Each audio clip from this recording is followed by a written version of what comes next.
भक्तवंशा कल्पतरु दयानाथ कृपानाथ पद्मावती चरण चारण चक्रवर्ती भगवान श्री राधा रमण देव जी की अहेतु की अनुकंपा से अनुग्रह से महाराज के दिव्य पाटोत्सव के उपलक्ष्य में इस कुंज के मंगल में प्रांगण में विराजमान होकर चित्त शोक विनाशिनी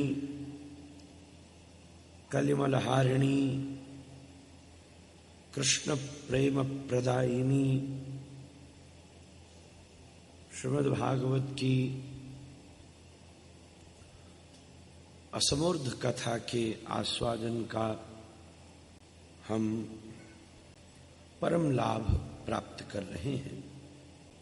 वास्तव में श्रीधाम वृंदावन ही श्रीमद् भागवत श्रवण का सर्वश्रेष्ठ सर्वोत्तम स्थान है। ब्रज में जैसी इसकी माधुर्यता मधुरिमा गरिमा इसके रसपक्ष का उदय जितनी स्वतंत्रता स्वच्छंदता से संभव है अन्यत्र वो कोई सोच भी नहीं सकता। राधा माधव की ये निज लीला स्थली पर विराजमान होकर जब निज लीला चिंतन का सौभाग्य बनता है तो इसमें कोई संदेह नहीं कि हृदय में श्री राधा गोविंद के चरणारविंद की अनुरक्ति प्राप्त न हो। कोई अत्यंत अभागाई होगा, कोई अत्यंत जड़ ही होगा जिसे श्रीधाम का आश्रय लेने के बाद भी श्री गोविंद के चरणारविंद की प्रीति स्वाभाविक रूप से प्राप्त न हो गई हो। जब किसी ब्रजरस प्रेमी महात्मा के संसर्ग से श्री गोविंद के चरणारविंद के अनुराग की दिव्य ज्योति हम सब के हृदय में प्रज्वलित होती है, अखंडित रूप से जब वो प्रीति विभिन्न प्रकार के श्रवण कीर्तन स्मरण अर्चन पाद सेवन बंधन आत्मनिवेदन आदि विभिन्न भक्तियों के आयामों का आश्रय लेकर के हम उस भाव को गोविंद चरणारविंद के प्रभाव को अखंडित रूप से विद्यमान रखते हैं। जब वो प्रीति अत्यंत परिपक्वता को प्राप्त होती है तब तो कहीं जाके निज धाम में प्रवेश मिलता है। श्रीधाम का प्रवेश मात्र ही श्रीधाम का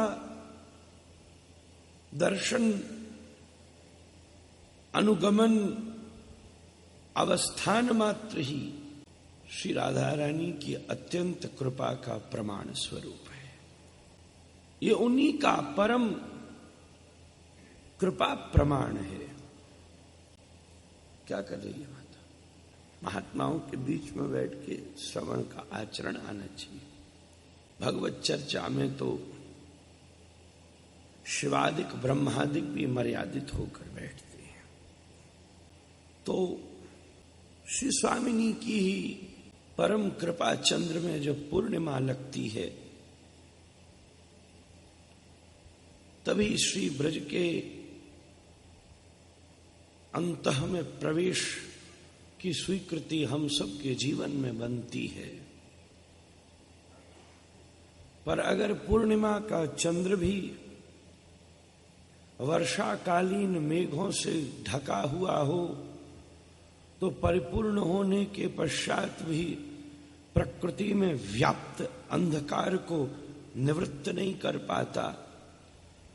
उसी प्रकार श्री स्वामिनी के अनंत कृपा के पूर्ण चंद्र का आश्रय लेकर श्रीधाम वृंदावन में हमारा प्रवेश तो हो गया है, पर प्रवेश के बाद भी कोई न कोई जीवन के दुर्दैव ऐसे मेघ, काले मेघ बन करके खड़े हो जाते हैं जो हम इसकी महिमा और गरिमा को देखते हुए भी अदेखा कर देते हैं,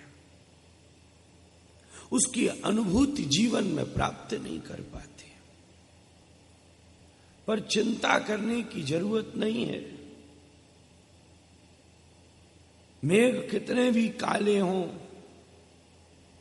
पर जब पवन देव अपनी लीला प्रारंभ करते हैं और अनेक आवर्त लेते हुए पवन हिमालय के उत्तुंग शिखरों से समुद्र तक की यात्रा की तुरीयता में दौड़ते चले जाते हैं, तो कितने भी मेघकालीन, कितने भी वर्षाकालीन मेघ, कितने भी जल से लबालब क्यों न भरे हों, पर उस वायु के आघात से ढकेले जाने पर बहते हुए, सरकते हुए थोड़ी देर में संपूर्ण आकाश को खाली कर देते हैं और चंद्रमा अपनी पूर्ण चंद्रिका के द्वारा हर एक कुमुदों को खिला देता है, अपनी उंगलियों के द्वारा वनों के अंधकार में भी श्वेत रश्मियों को व्याप्त कर देता है। ऐसे ही हमारे भी जीवन में कोई महद पुरुष के महाराज हृदय से उत्पन्न हुई कृष्ण कथा की ऐसी मलयाचल आकर के अवस्थित हो, जिससे ये वर्षाकालीन मेघों का जो दुर्दैव है वो हमारे सामने से निवृत्त होकर के उड़ करके चला जाए और श्री राधा माधव की निज लीला की चंद्रिका हम सबके हृदय के अंदर खिले हुए, रखे हुए प्रेम के कुमुदों को खिला डालें और ये श्री हृदय ही वृंदावन के रूप में अवस्थित हो जाए। बंधुओं, इसलिए ये ब्रज की कथा पारलौकिक नहीं है, ऐहिक नहीं है, केवल पुण्यदायिनी नहीं है, केवल प्रेत पीड़ा विनाशिनी नहीं है, बल्कि श्री गोविंद के चरणारविंद की अखंड अनुरक्ति प्रदान करने वाली है। हम सभी लोग बैठकर अपनी संपूर्ण श्रद्धा और रुचि से इसका आस्वादन करें। कल थोड़ी सी भूमिका कसी गई थी, जैसी ठाकुर जी ने प्रेरणा दी। सच कहूं तो इस आयोजन के मुख्य वक्ता हम नहीं हैं, हम तो अभिनय कर रहे हैं। मुख्य वक्ता तो स्वयं श्री राधा रमण जी हैं। उन्हीं को हृदय में पधरा करके, व्यासासन पर पधरा करके कुछ आप सब के मध्य कहने का साहस कर रहे हैं। और इस कथा के मुख्य श्रोता आप नहीं हैं, आप सब भी अभिनय मात्र कर रहे हैं। मुख्य श्रोता तो स्वयं आले में बैठे श्री ठाकुर जी हैं। राधा रमण जी सुनाने बैठे हैं, आश्रम के ठाकुर जी सुनने बैठे हैं। ये ठाकुर दो ठाकुरों के मध्य की लीला है, दो ठाकुरों के मध्य का अनुवर्तन है, प्रवाहन आस्वादन है, वर्णन श्रवण है। हम आप तो उसके मध्य का आनंद लेते हुए अपने जीवन में प्राप्त हुए मनुष्य जन्म को सार्थक करने का प्रयत्न कर रहे हैं। इसी भाव से हम भी बैठे, इसी भाव से आप भी बैठे हैं। श्रीमद् भागवत के प्रारंभिक त्रिविध श्लोकों का आश्रय लेकर कुछ रसपक्ष की बात आप सब के मध्य खोली गई, और जहां श्री प्रिया गोविंद को आश्लेष दे रही हों, वो भाव का, इस भाव को हृदय में लेकर जो बैठे हों उनके हृदय से अश्रुनिपातन है, वही भाव का है। इसलिए या तो श्री गोविंद की या श्री प्रिया के ही अनुगत्य को स्वीकार करके अगर आप सब बैठेंगे तभी श्रीमद् भागवत की अकारण करुणा हम आप सब के ऊपर परिवर्षित होगी। ये श्री भागवत जी क्या हैं? रसमहालयम है। एक तरफ उद्धव को कह करके श्री कृष्ण इसमें प्रवेश कर गए हैं। तिरोधाय प्रविष्टोयम श्रीमद् भागवतार्णवम। हे उद्धव, मैं इस लीला के बाद गोलोक नहीं जा रहा, साकेत नहीं जा रहा, वैकुंठ नहीं जा रहा, कारणार्णव नहीं जा रहा, श्वेत द्वीप नहीं जा रहा। कहाँ जा रहे हो? बोले मैं कूद करके श्रीमद् भागवत के 12 स्कंधों में आसन जमा रहा हूं। पादौ यदीयौ प्रथम द्वितीयौ तृतीय तुर्यौ कथितौ यदूरु नाभिस्तथा पंचम येव षष्ठौ उञ्जान्तरं द्वौ कथनं तथान्यौ कंठस्तु राजन् नवमौ यदीयौ मुखारविन्दं दशमं प्रफुल्लम् एकादशं यस्य ललाटपट्टकं शिरोऽपि यद्वादश एव भाति। एक तरफ उद्धव को कहकर स्वयं साक्षात श्री गोविंद माधव मधुसूदन श्रीमद् भागवत के 12 स्कंदों का अवतार लेकर इस पर प्रकट हो गए। ग्रंथावतार लिया है। 24 अवतारों के वर्णन के बाद सूत गोस्वामी लिखते हैं, अवतारा असंख्येय, मेरे असंख्येय अवतार हैं। ये 24 तो मुखिया हैं, इसलिए समय को देखते हुए, 7 दिन की अनुकूलता को देखते हुए, अन्य पुराणों में वर्णन होने के कारण केवल अवतारों की 24 संख्या का ही मैं वर्णन कर रहा हूं। पर ये मत समझना कि बस इतने ही हैं, असंख्य अवतार हैं। इसी सूक्ति का, इसी श्लोकार्ध का आश्रय लेकर के अगर ये कहा जाए कि श्रीमद् भागवत रूप में भी श्री ठाकुर जी अवतरित हुए हैं तो कोई संदेह नहीं है।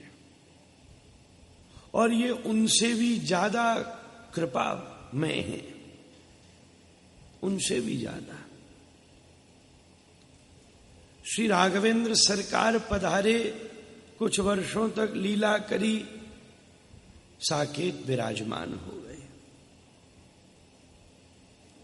श्री गोविंद पधारे, 125 वर्ष तक लीला करी, गोलोक जाकर विराजमान हो गए। श्रीमन महाप्रभु पधारे, 48 वर्ष तक लीला करी, निज धाम में गौरांग के रूप से गोलोक धाम में विराजमान हो गए। पर जब भगवान ने श्रीमद् भागवतावतार लिया तो आज 5000 वर्ष हो गए। लीला शुरू हुई, समाप्त नहीं हुई, रोज चल रही है। और आनंद की बात है, जब श्री रघुनाथ की लीला चली तो अलग अलग स्थानों पे अलग अलग समय पर चली। जब अयोध्या में हैं तो अयोध्या में लीला है, जब चित्रकूट में हैं तो चित्रकूट में लीला है, जब दंडकारण्य में हैं तो दंडकारण्य में लीला है। आनंद वहां है जहां वो हैं, और जिस जगह से वहां वो चले गए वहां वियोग है। लंका है तो लंका में लीला है, दंडकारण्य में वियोग है। दंडकारण्य में है तो वहां लीला है, चित्रकूट में वियोग है। चित्रकूट में है तो वहां लीला है, भारद्वाज के यहां विरह है। भारद्वाज के यहां है तो वहां लीला है, निषाद के यहां वियोग। निषाद के यहां है तो वहां लीला है, अयोध्या में वियोग है। ऐसे ही श्री गोविंद लीला करते हैं। श्री ब्रज में है तो ब्रज में आनंद है, श्री मथुरा में है तो मथुरा में रस है, श्री द्वारिका में है तो द्वारिका में रस है, और अन्यत्र वियोग है। श्रीमन महाप्रभु झारखंड होते हुए, दक्षिण होते हुए, वृंदावन आदि भ्रमण करते, नवद्वीप जगन्नाथपुरी में लीला करते हैं। पर जब से श्री भगवान ने भागवतावतार लिया है तो अलग अलग जगह नहीं, एक साथ अनेकों जगह लीला करते हैं। इसी क्षण दुर्यावाली कुंज में भी लीला चल रही है, कल से बैजंती में भी चल लेगी, कोई और के द्वारा कहीं और भी चल लेगी, उधर भी चलेगी, इधर भी चलेगी, उधर भी। एक साथ हजारों वक्ताओं के मुख के वृंदावन में गोविंद लीला करते हुए आप सबको उत्कर्ष प्रदान करते हैं। ये श्री भागवत अवतार की करुणा है। श्री गोविंद भी भाव के इतने अधीन नहीं है। कहते हैं अहम भक्त पराधीन हूं। जितनी श्री भागवत जी भावग्राही हैं। क्यों? श्री ठाकुर जी एक लीला कर रहे हैं तो एक ही संपादित कर रहे हैं, पर श्री भागवत जी एक साथ अनेकों लीलाएं संपादित कर रही हैं। यहीं आपको बैठ के दामोदर लीला देखनी हो तो दशम का आनंद ले लो, रासलीला देखनी हो तो यहीं देख लो। एक साथ अनंत अवतारों की अनंत लीला का उत्कर्ष आपके भावानुकूल श्री भागवत जी तृप्त कर देंगे। इसलिए ये और भी करुणामयी है। इतनी करुणामयी कैसे हो गई? अरे ये भी तो वही भगवान है। तिरोधाय प्रविष्टोयम श्रीमद् भागवतार्णवम। भागवत भी तो वही कृष्ण है, पर ये कृष्ण से भी ज्यादा करुणामयी कैसे हो गई? तो उसका प्रत्युत्तर देते हुए परमानंद बड़े महाराज श्री कहते हैं भागवत भगवान से भी ज्यादा करुणामयी हो गई, क्योंकि रसमालयम मतलब रसमा मां इंदिरा लोक मातम्मा, रसमा इति राधा तस्य लयम। और जगह कृष्ण अकेले हैं, श्रीमद् भागवत में अकेले नहीं है, जुगल हैं। इसलिए कृष्ण के अंदर भी रस का उदय, करुणा का उदय इतनी दिव्यता से तभी होता है जब पास में श्री राधिका विराजमान हो। बिना राधिका के ठाकुर जी कभी मिल भी जाएं तो कह देना हम व्यस्त हैं, कल मिलेंगे, आज फुर्सत नहीं। इनसे बड़ा छलिया कोई दूसरा नहीं है। मुक्तिम ददाति करिचित स्मन भक्ति योगम। मुक्ति का की लपसी दे के, लालच दे के पल्ला छुड़ा के भाग खड़ा होगा। पर अगर स्वामिनी संग विराजमान हुई तो निर्णय स्वामिनी का होगा। कृष्ण देंगे, दुनिया की सारी चीजें लुटा देंगे। स्वामिनी बैठी होगी तो कृष्ण को भी पकड़ के दे देगी।